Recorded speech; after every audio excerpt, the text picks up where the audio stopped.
সামনে উপস্থিত আলিয়া বিশ্ববিদ্যালয়ের সম্মানীয় শিক্ষক শিক্ষিকা সবাইকে আমার প্রণাম এবং যে ছাত্রছাত্রীরা আমার সামনে উপস্থিত আছেন ভবিষ্যৎ গবেষক বর্তমানের গবেষক সবাইকেই আমার আন্তরিক অভিনন্দন এবং আমাদের সুন্দরবনবাসীদের কাছ থেকেও ওদের থেকেও অনেক অভিনন্দন রইল।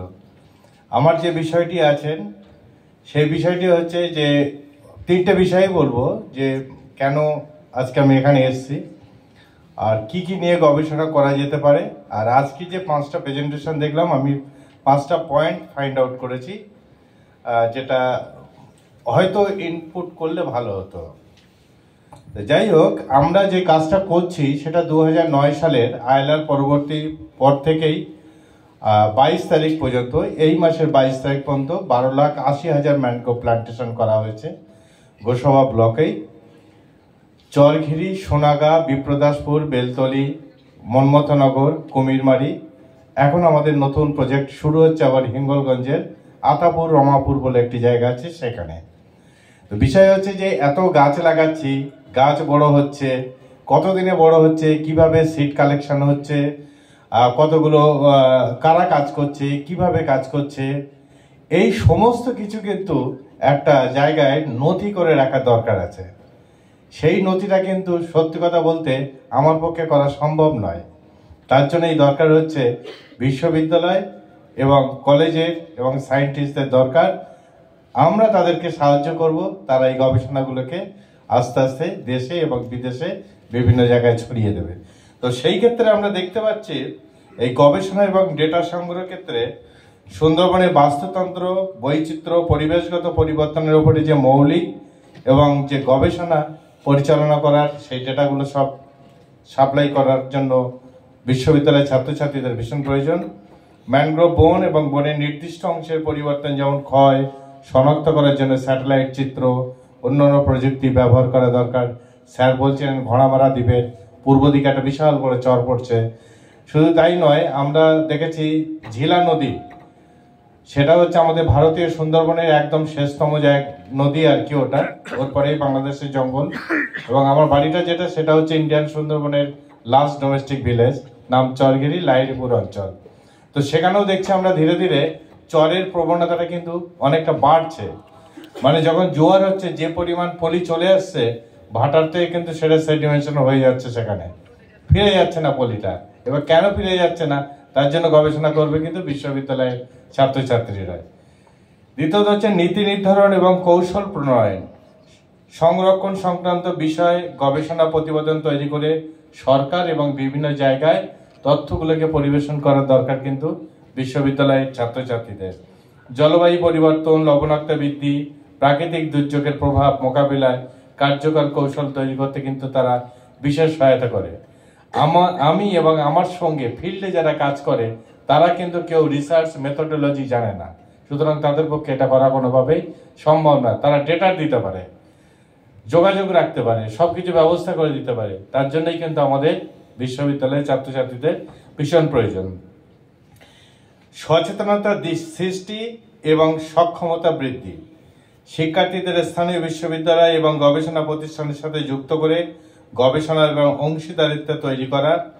দ্বিতীয়ত হচ্ছে স্থানীয় সম্প্রদায়কে সংরক্ষণ প্রচেষ্টায় অন্তর্ভুক্ত করার জন্য তথ্য এবং প্রশিক্ষণ দেওয়া কিন্তু ভীষণভাবে প্রয়োজন।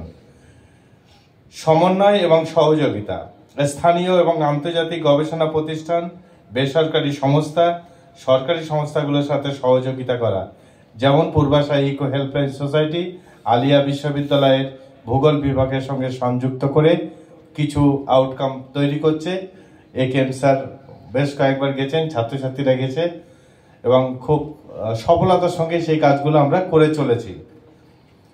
সংরক্ষণ প্রচেষ্টার জন্য প্রয়োজনীয় তথ্য, পরিচিতি, আতিথেয়তা সরবরাহ করা সবটাই কিন্তু গবেষক এবং যারা করছে তাদের কাছ থেকে আমরা পেতে পারি। পুনর্বাসন এবং পুনরুদ্ধার, গবেষণার মাধ্যমেই প্রাপ্ত তথ্যের ভিত্তিতে ম্যানগ্রোভ বনের পুনরুদ্ধার, নতুন গাছ লাগানোর জন্য সঠিক স্থান এবং পদ্ধতি নির্ধারণ করা ভীষণ প্রয়োজন।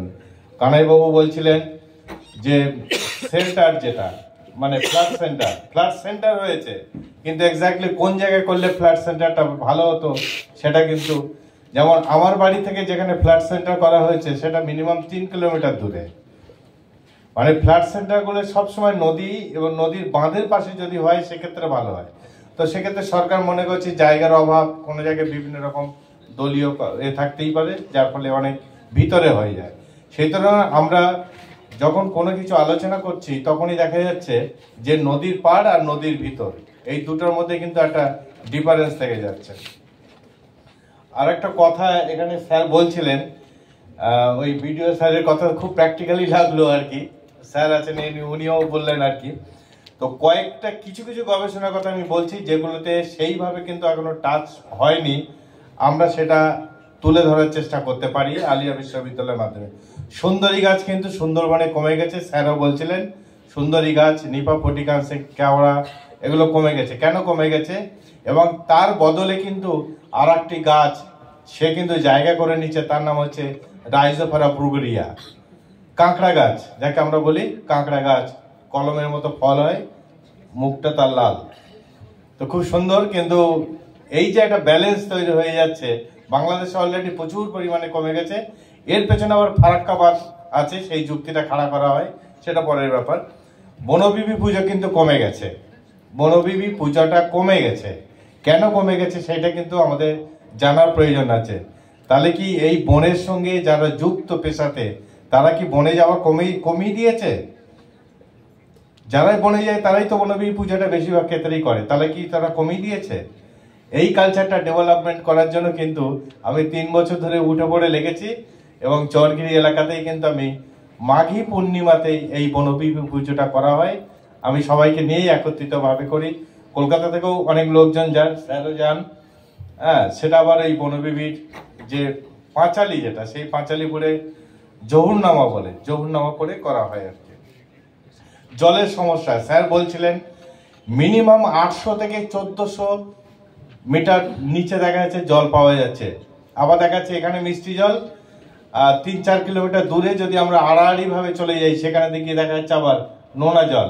তো এইটা কিন্তু সেই রকম ভাবে গবেষণা কিন্তু এখনো হয়ে ওঠেনি।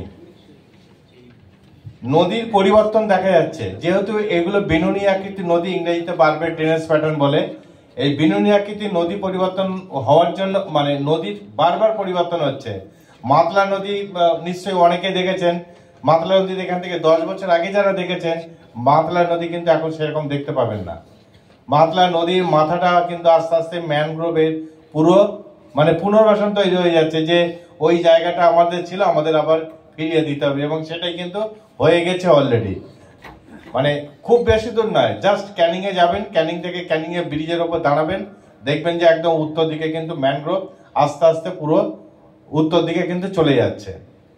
এবং আমার ধারণা অদূর ভবিষ্যতে 2050 সাল থেকে 2070 সালে রানাঘাট পর্যন্ত কিন্তু ম্যানগ্রোভের জন্মস্থান তৈরি হয়ে যাবে। অলরেডি আমরা কিছু ফাইন্ড আউট করেছি গঙ্গাতে। আচ্ছা, এরপরে দেখা যাচ্ছে পড়াশোনার অসুবিধা, যেটা আমাদের এখানেও পিপিটিতে এলো। তো দেখা যাচ্ছে গোসবা একটা ব্লক, আবার দেখা যাচ্ছে বাসন্তী, বিভিন্ন ব্লকে কিন্তু বিভিন্ন রকম ভাবে হচ্ছে। মানে আস্তে আস্তে আস্তে আস্তে যত আমরা গভীরতার দিকে যাচ্ছি তত কিন্তু মানে এই জিনিসগুলোর সমস্যা তৈরি হয়ে যাচ্ছে। স্বাস্থ্যের সমস্যা আর নারী স্বাস্থ্যের সমস্যা সেটা তো আরো সাংঘাতিক পরিমাণে। বেশিরভাগ মহিলাদের দেখা যাচ্ছে রক্ত অল্পতায় ভুগছে, ভিটামিন সি তাদের শরীরের মধ্যে মারাত্মক পরিমাণে কম, এই সমস্যাগুলো তারা করাই যেতে পারে। আচ্ছা, সোশ্যাল ফরেস্টের পাগমার্ক, এটা আমার ক্যাপশন, সোশ্যাল ফরেস্টের পাগমার্ক, বাঘের পায়ের ছাপকে বলে পাগমার্ক। তো সোশ্যাল ফরেস্ট, আমরা যে গাছগুলো লাগাই সেটাকে আমরা বলি সোশ্যাল ফরেস্ট এলাকায়। এই সোশ্যাল ফরেস্ট এলাকাতে পাগমার্ক, বাঘ চলে আসছে। কেন বাঘ চলে আসছে? মানে গাছ এতটাই বাড়ছে সোশ্যাল ফরেস্টে, স্যার দেখেছেন, উনি ওখানে 3 বার গাছ লাগিয়েছেন। তো সেই জঙ্গলটা আস্তে আস্তে এত গভীরতায় চলে গেছে চরগিরিতে, যে ওপারের জঙ্গলের বাঘ মনে করছে ওটাও আমাদের ঘর বাড়ি, আমরা ওখানে চলে যাই। তো 2022 সালে এসে 4 দিন ছিল, বিভিন্ন ডিপার্টমেন্ট থেকে কিন্তু খুব চাপের ছিল ওকে বার করার, কোনোভাবেই বার করতে পারেনি। তারপরে একজন ফরেস্ট ডিপার্টমেন্ট থেকে একজনকে তো খুব আঘাত করেছে ও, তারপর আবার নিজে নিজেই চলে গেছে, মানে কারো মানে ধরা দেয়নি ও। তার মানে বোঝা যাচ্ছে যে এই জঙ্গলে গভীরতাটা কতটাই বাড়ছে। এই জন্য বেসিক্যালি 2021 সালে যে WWF আমাকে অ্যাওয়ার্ডটা দিয়েছে ফার্স্ট ইন্ডিয়ান আর ফার্স্ট বাঙালি হিসাবে, সেটা কিন্তু টাইগার কনজারভেশনের জন্য, ম্যানগ্রোভ কনজারভেশনের জন্য নয়। তাহলে ম্যানগ্রোভ কনজারভেশন এবং টাইগার কনজারভেশনের সঙ্গে কিন্তু আমাদের একটা এবার সম্পর্ক তৈরি হয়ে গেছে। তো এইভাবে কুলতলি, আমলামেতি, ঝড়খালি, কুমিরমারি, চরঘেরি এই জায়গাগুলোতে কিন্তু ক্রমশ এই সোশ্যাল ফরেস্ট বেড়ে যাচ্ছে এবং নদীটা খুব ছোট, বাঘ কিন্তু সহজেই চলে আসছে। মানে এটা কিন্তু আমাদের একটা নতুন গবেষণার জায়গা বা আমাদের মানচিত্র তৈরি করে আমরা একেএম স্যারকে বলবো, আমাদের ভূগোলের ছেলেদেরকে দিয়ে এটা করা যেতেই পারে, খুব ছোট একটা জিনিস। আচ্ছা, আর একটা হচ্ছে ম্যানগ্রোভ প্লান্টেশন, যেটা স্যার বলছিল বাইরে থেকে লোক আসছে, এই আসছে সেই আসছে কিন্তু অ্যাকচুয়াল ম্যানগ্রোভ প্লান্টেশন, তার প্রোটেকশন, তার কনজারভেশন কে করবে? আমি প্লান্টেশন করছি কিন্তু আমি তো প্রোটেকশন করছি না। আমি এলাম, 1 কোটি গাছ লাগালাম, চলে গেলাম, কোথায় গেলাম তার খোঁজ নেই। এরপরে মানুষও নষ্ট করছে, প্রাকৃতিকভাবে নষ্ট হচ্ছে, আবার দেখা যাচ্ছে মানে গরু ছাগল যেখান থেকে নামার সুবিধা সেটা নেমে খেয়ে ফেলছে। এই হচ্ছে একটা ব্যাপার। সেই জন্য কি হচ্ছে, গ্রামের মহিলাদেরকে কিন্তু আমাদেরকে একত্রিত করতে হবে। মহিলা কেন, সবাইকে একত্রিত করতে হবে, অ্যাওয়ারনেস করতে হবে যে এই ম্যানগ্রোভটা তোমার কেন প্রয়োজন। তোমার যতটা না প্রয়োজন তার থেকে তোমার ছেলে মেয়ের কিন্তু বেশি প্রয়োজন, ভবিষ্যৎ প্রজন্মের জন্য সুরক্ষিত করার জন্য নদীর বাঁধ এবং কৃষি জমি, তোমার ঘর বাড়ি। তো সেইভাবে বুঝিয়ে বুঝিয়ে কিন্তু আমরা আজকে 500 ম্যানগ্রোভ আর্মি তৈরি করেছি। যারা ম্যানগ্রোভ লাগাচ্ছে তারাই প্রোটেকশন করছে। তো এদেরকে আমি নাম দিয়েছি ম্যানগ্রোভ আর্মি এবং ওদের ড্রেস করে দিয়েছি। এখন ড্রেস পরে কিন্তু খুব আনন্দ সহকারে কিন্তু এরা কাজ করছে। তো এটা একটা নজির। এইগুলোকে যদি আরো গবেষণার মধ্যে নিয়ে যাওয়া যায় সেটা খুব ভালো হয়। কমিউনিটি বিল্ডিং যেটা বা রিলেশনশিপ আমরা বইয়ে পড়ি, পাতার পর পাতা পড়ছি, কিন্তু সেটা অ্যাকচুয়াল কিভাবে তৈরি করা যাবে সেইটা যদি নিয়ে গবেষণা করা যায় সেটা এগুলো একটা নতুন নতুন দিক করা যেতে পারে। ব্লু কার্বন, স্যার বলছিলেন ব্লু কার্বন এবং ব্লু কার্বন ট্রেডিং যেটা দুটো আলাদা জিনিস।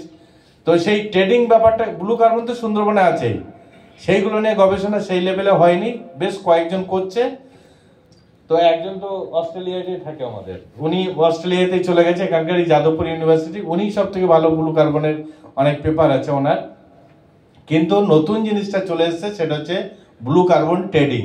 সেটা কিন্তু ভবিষ্যতে হয়তো এটা চলে আসবে, এটা নিয়ে করা যেতে পারে। সোশিও ইকোলজিক্যাল ব্যালেন্স, এই যে ইকোলজিটার সঙ্গে মানুষের, নদীর পাড়ে যে মানুষের মধ্যে যদি সম্পর্কটা আমরা ভালো না তৈরি করতে পারি তাহলে কিন্তু সেইটা কখনোই থাকবে না থাকবে। মানুষ ভাবছে জঙ্গল কেটে আমি রান্না করব, ঘর করব, এটা করব, সেটা করব, হয়ে যাবে। আর তো তাদের মধ্যে একটা সম্পর্ক তৈরি করতে হবে। এই সম্পর্কের মাঝখানে কিন্তু একটা নেতৃত্ব দরকার। সেই নেতৃত্বটা যেমন আমি দিচ্ছি, আলিয়া বিশ্ববিদ্যালয় আমার সঙ্গে চলে যাচ্ছে, গিয়ে গবেষণাতে রত হয়ে যাচ্ছে, এরকম মাঝখানে কিন্তু কিছু লোকের মধ্যস্থতা দরকার এই ব্যালেন্সটাকে তৈরি করার জন্য। কাঁকড়া, বাঘ, মানুষের মধ্যে একটা দ্বন্দ্ব। বাঘ বিধবা নিয়ে একজন একটা করেছে। তো এই যে বাঘ বিধবা কিভাবে তৈরি হচ্ছে, তার মানে কাঁকড়া ধরতে যাচ্ছে, মাছের প্রতি কিন্তু মানুষের অ্যাট্রাকশন নেই। কাঁকড়ার দাম মিনিমাম, খুব ভালো কাঁকড়ার দাম হচ্ছে আমাদের ইন্ডিয়ান বাজারে 800 টাকা, ভালো যেটা একদম গ্রেড 1, গ্রেড 2 এরকম নাম আছে আলাদা আলাদা। তাহলে বোঝা যাচ্ছে যে একটা কাঁকড়া ধরলাম মানে আমি কিন্তু অনেকটা টাকা ইনকাম করে নিলাম অল্প সময়ের মধ্যে। এবং এমন এমন ঘটনা রয়েছে যে ঘটনাগুলো শুনলে মানে শিহরণ জেগে উঠবে শরীরের মধ্যে। মানে বাঘের কোলে মানুষ না মানুষের কোলে বাঘ, এই রকম পরিস্থিতিতে কিন্তু এই বাঘ ধরে মানুষকে।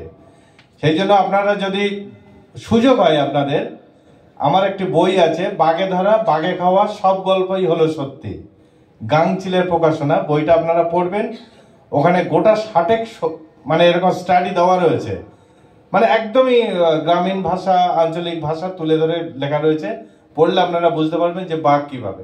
আমরা জানি বাঘ ঘাড়ে ধরে, কিন্তু সবসময় ঘাড়ে ধরে না, মানে ভৌগোলিক অবস্থানের উপর নির্ভর করে বাঘ কিন্তু মানুষকে ধরে। কখনো ঘাড়ে ধরছে, কখনো পেটে ধরছে, কখনো দেখা যাচ্ছে মাথায় এখানে ধরে নিচ্ছে। ভৌগোলিক অবস্থানের ওপরে সে জোয়ারের সময় ধরছে না ভাটার সময় ধরছে, না হাফ জোয়ারের সময় দিচ্ছে, না ফুল জোয়ারের সময় সে নৌকায় ধরছে, না দেখা যাচ্ছে নিচে ধরছে। সেই ভৌগোলিক অবস্থানের সঙ্গে কিন্তু মানুষকে বাঘে ধরে। যাই হোক, এগুলো তো এই যে কাঁকড়া, বাঘ এবং মানুষের মধ্যে দ্বন্দ্ব, এই ধরনের কিন্তু গবেষণা সেইভাবে নাই। খালি টাইগার উইটো, যেটা টাইগার উইটোটা নিয়ে কেস স্টাডিটা কিন্তু কন্টিনিউ হয়ে যাচ্ছে। কিন্তু কেন এই তিনটেকে একটা জায়গাতে নিয়ে আসতে হবে?